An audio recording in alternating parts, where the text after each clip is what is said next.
Gary Sevier is a true New Mexico original born in Hobbs in January of 1953. At the age of 3, his family moved to a farm at the small community of Knowles between Hobbs and Lovington. He attended Lovington schools until his graduation in 1971, followed by New Mexico Junior College. It was during this period that he entered the world of broadcasting, March 1973. But first, a little story of why Gary is who he is and how he got here today. A high school football hero for his hometown Lovington Wildcats, Gary's life might not have been associated with broadcasting, but for one tragic moment on the fateful evening of October the 10th, 1969.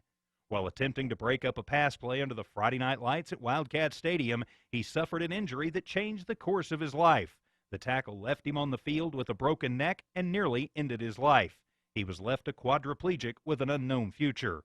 After surgery in Lubbock, Texas, stabilized his spinal cord for further rehabilitation, Gary was taken to a new facility in Roswell, New Mexico for further treatment. He remained there for 9 months. The boys' football team saw that Gary never missed a practice or a ball game. While still in rehab at Roswell, special arrangements were made to fly Gary to the game, and he was able to watch his teammates' victory from a hospital gurney on the sideline. At the end of Gary's senior year, he was honored by receiving the school's highest sports award. The award was presented to him by Dallas Cowboys quarterback Roger Staubach. The end of high school and start of college also brought about Gary's next chapter, broadcasting. In 1973, there was a little AM daytime radio station located halfway between Lovington and Hobbs in Humble City. One of Gary's high school classmates worked the desk job for KCIA Radio. The classmate was moving, leaving her job, and contacted Gary about taking her position. Little did anyone know what an immediate impact it would have on radio.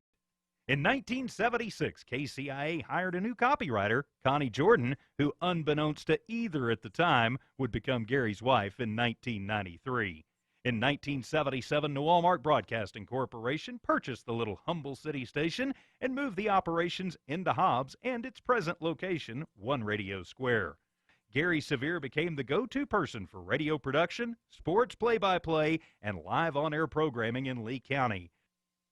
Gary not only watched but participated as the little local country station grew to become the group that it is today. Gary's expertise in computer technology has given him the opportunity to grow with the times. He's held down positions of production director, in-house computer tech, and having his regular daily shows on KZOR, Kix 103, and Cool 95.7, not counting being the requested recording talent for many radio commercials. In 1987, Gary and Dana Starr kicked off the first live FM morning show on KZOR. Throughout the years, Gary Sevier has often been recognized by the New Mexico Broadcasters Association for outstanding production, outstanding morning show, and outstanding sports. Gary and Connie Sevier have been together for 25 years. Together, they've raised her son Brian, who's now 36, and married with two of the most perfect grandkids in the world. Gary is a master gardener. He's volunteered his time to youth and community activities. He's given up lunchtimes in order to mentor a young boy in a wheelchair at a Hobbs Elementary School. And as Gary's coworkers can attest, he's an avid barbecue smoker on the competition level. After 43 years in radio, he still has a lot to look forward to. Maybe something simple like sitting by his pond listening to a waterfall. Guys who say you got to know when it's time to quit and just walk away. All the ball players, and so I don't really know yet what the future holds. When asked about what he's most proud of in his career, Gary says it most eloquently from the perspective of a listener. And maybe it epitomizes it better than I can express it. A guy who went away to college and came back home now and then again. I ran across him. This has been years ago. And he said, you know what? I don't ever feel like I'm back home until I turn the radio on and you're on the radio. He said, then I feel like I'm back at home.